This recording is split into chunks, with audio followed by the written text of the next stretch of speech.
Hey guys, welcome back to today's video. Today is Tuesday, August 9th, 2022, and today we are going to be talking about the Michigan Right to Reproductive Freedom Initiative. This is a ballot referendum that is being put forth this November that will essentially enshrine abortion access within the Michigan Constitution. Now, this is going to be one of the few referendums that we are seeing this election cycle. There are many more that are set to hit the ballots in 2023 and 2024. I'd encourage you to check out a longer list on Ballotpedia. You can find one there. I'll actually try to put the link in the description down below if I remember. I hopefully will, where you can look to see if your state is on that list. But following the Roe v. Wade decision, many states are looking to ask their voters rather than their state legislature about whether or not abortion should be legal within some of these states. Now, in some of the states, there isn't enough votes to actually prevent abortion from being legal or illegal. Sometimes you have to go through a ballot referendum in order to amend the Constitution or to make a change such as this. And that's exactly what we saw happen in the state of Kansas. In August, recently, a week ago, the state of Kansas had an amendment in place that would allow for abortion access to be infringed upon, would remove protections for abortion rights, and that's what would be explicitly stated within the Constitution. Now, this amendment failed, 59-41, and there was this huge consideration from many Republicans saying that this shows nothing. Well, to be quite honest with you, you're wrong. Republicans here have tried to argue that the writing of the amendment was the thing that misled voters. Nope, voters knew exactly what was going to happen and knew exactly how this was going to go. In fact, Republicans sent out a mass text to everyone with the same area code within the state of Kansas the night before the election, saying to vote yes to protect abortion rights and vote yes if you're pro-choice. The yes vote would have restricted abortion access, allowed for the state legislature to infringe upon it. It doesn't matter what the wording is, voters knew exactly what they were voting on, and that's the reason why it failed. Kansas was not a state that was pro-life based off of polls, anything that indicated it. The only thing that said that Kansas was going to potentially vote pro-life was the results of the past few presidential elections. But honestly speaking, based off what we've seen in Kansas and in many other states, many Republicans are just pro-choice. About 20% of Republicans at the bare minimum voted to keep protections for abortion access across the state in a primary. The Republican legislature moved this up to be held in August. They tried everything they could to ensure that the turnout was low amongst Democrats, that it was going to take advantage of a year such as this one, a more competitive Republican primary. And what they did was hoped that would drive up turnout amongst the GOP. Well, Republicans did turn out at a higher level, but ultimately voted it down 59-41, which now Michigan Democrats are trying to use that to their advantage this time around. Now, this isn't a sole response to the Kansas referendum. This Right to Reproductive Freedom Initiative was going to likely be put on the ballot regardless, largely because the state of Michigan has a bit of an interesting history behind it. The state constitution does explicitly limit the right to an abortion across the state, but the question is this actually going to be upheld? On top of that, this would allow for the state of Michigan to, again, enshrine abortion access, meaning that if the yes succeeds, this isn't the one that we saw in Kansas where it actually is meant to restrict abortion, but rather allow access to it. If yes succeeds, it will give people the opportunity, to have an abortion in the state, and that be explicitly mentioned within the Constitution. If it was to be going ahead and solidified, it would just make sure that it is utilized within the state. Make sure that the state of Michigan cannot infringe upon it no matter what the state legislature would like to do, or what the governor would like to do, or what the attorney general would like to do. And it is widely expected that in a state much more bluer than the state of Kansas, that this initiative will help down ballot Democrats and will pass by very high amounts.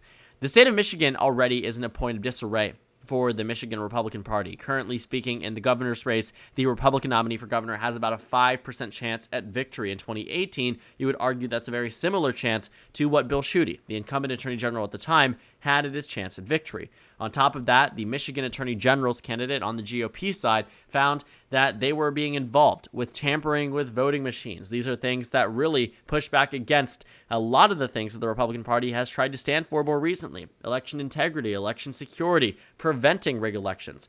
When you find that one of the candidates is trying to rig an election and not trying to prevent it, it obviously negatively reflects on you. And I will say also that this Right to Reproductive Freedom Initiative is very, very well orchestrated. It is going to break apart the two political parties from having joint positions on many issues, the issue of abortion being a very prominent one.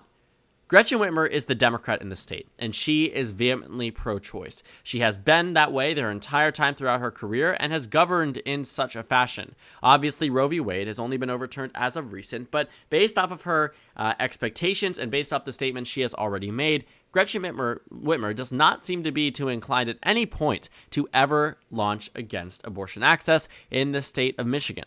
Her Republican candidate, Tudor Dixon, on the other hand, has an entirely different story.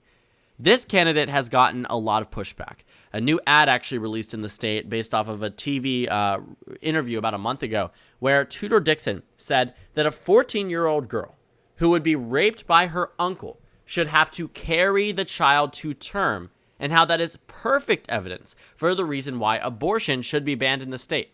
She said explicitly that in every single circumstance, she would choose life except for a woman's life at risk, and even then, she was a bit iffy. She was asked explicitly, would you support the right to an abortion in a rape? She said absolutely not. In the issue of incest, she said absolutely not. And when you combine the two, she still said absolutely not. In fact, that is a perfect example as to why we should ban abortion. Those statements, those comments made by Tudor Dixon only continue to make her more unelectable. What's happening with the Attorney General's candidate is also weighing them down. And now, this right to reproductive freedom initiative is only going to benefit the Democratic Party, because what it is going to do is force major candidates in all of the races to choose a side. And if voters in the red state of Kansas, a Trump plus 15 state, rejected an initiative to ban abortion access by 18 points, I can only imagine how willing a state such as Michigan, which voted for Biden by 3, would be willing to enshrine abortion access. It is a bit difficult to compare Michigan and Kansas. I don't think at all we can try to treat them as the same state because obviously one is more Republican than the other. And looking at the referendum itself, all this needs to do is pass. Because if it is so closely associated with Gretchen Whitmer and down ballot Democrats, they will be carried across the finish line as well. The Kansas Republicans were honestly quite smart to allow this to not actually hit the ballot this November. Because what that likely would have done is propelled Laura Kelly and Sharice Davids over the finish line.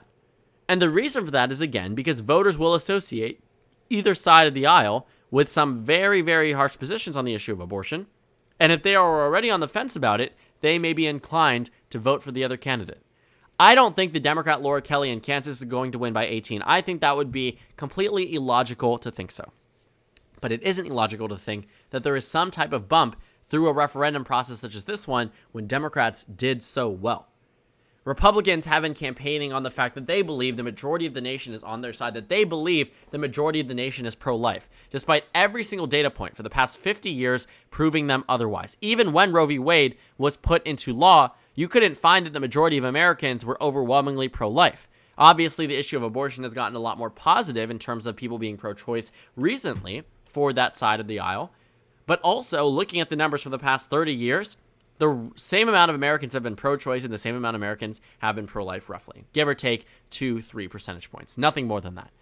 And the reason why that is so significant is because for the first time in 49 years, the vote on this will actually have meaning.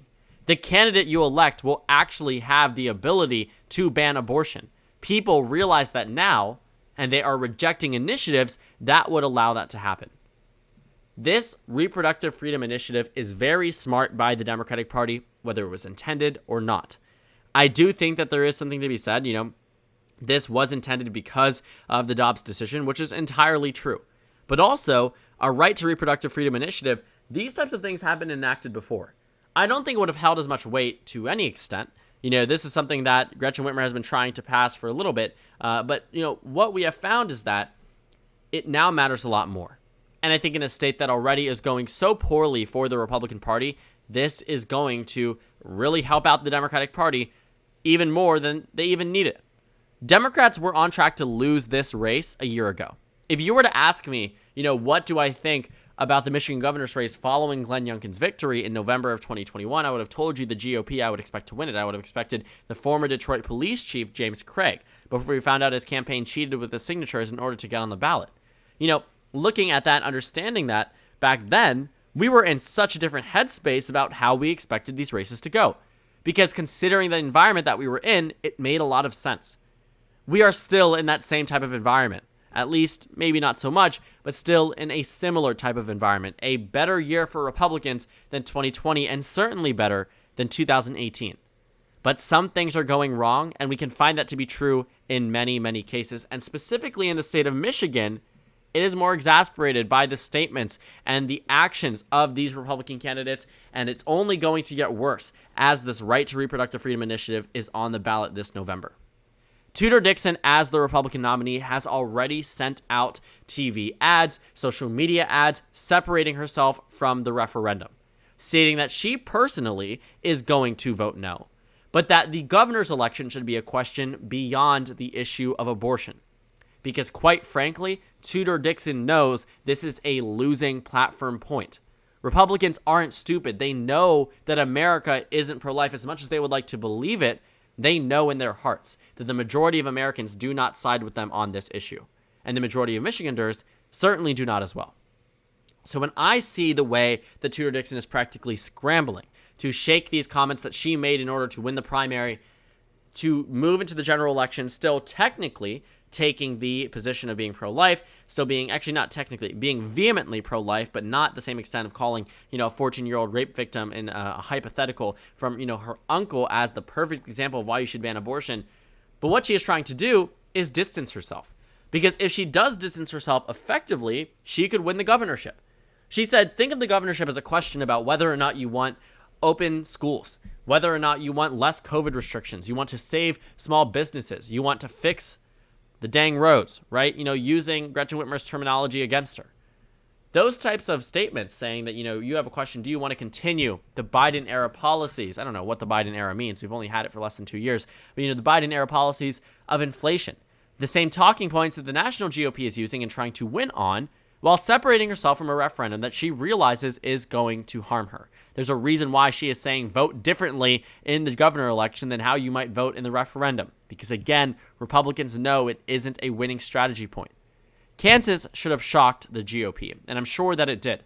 They realized that there was something going on in the issue of abortion that they really did not think was going to happen. Republicans are so exceptionally confident that 2022 is going to be their year, and they were so exceptionally confident that they were going to win in the state of Kansas. That they were going to win in a state that Trump won by 15 2 years prior. But guess what? It didn't happen. And I'm not denying that the GOP is going to, win control of the House. I've never denied that once, not from the day that Joe Biden was elected. But in the issue of the Senate, in the issue of some of these governorships and some of these statewide referendums, I can't imagine the Republican Party being in a better position than Democrats when it comes down to overall party composition by the end of this. I think the Senate, the Democratic Party is starting to do better in.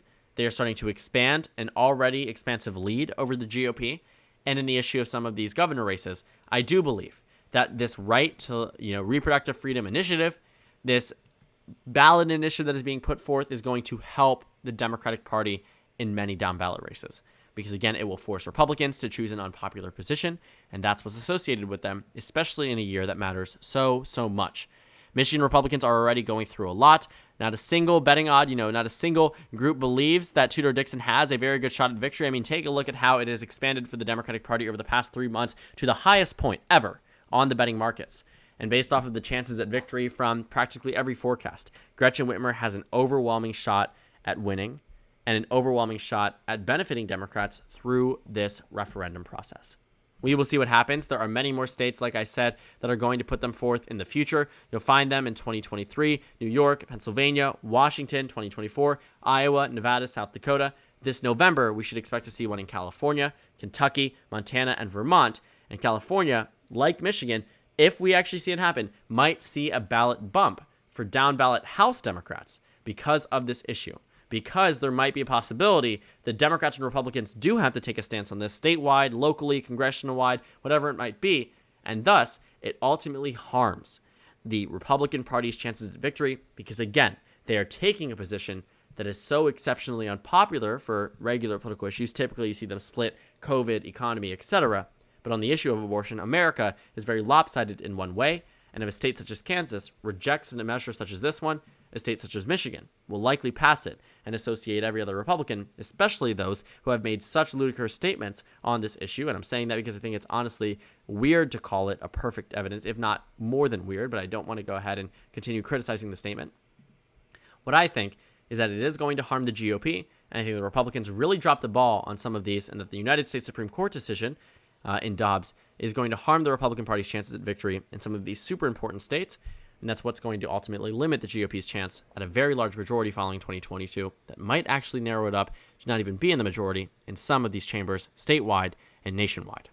So thank you guys so much for watching this video. Make sure to comment down suggestions below. Subscribe on the left if you haven't already, and check out the Instagram and Twitter. At the bottom left of the screen, there's also a Discord server for you to go ahead and join. On the screen, there's a video you can watch, and then a playlist for my 2022 election analysis videos.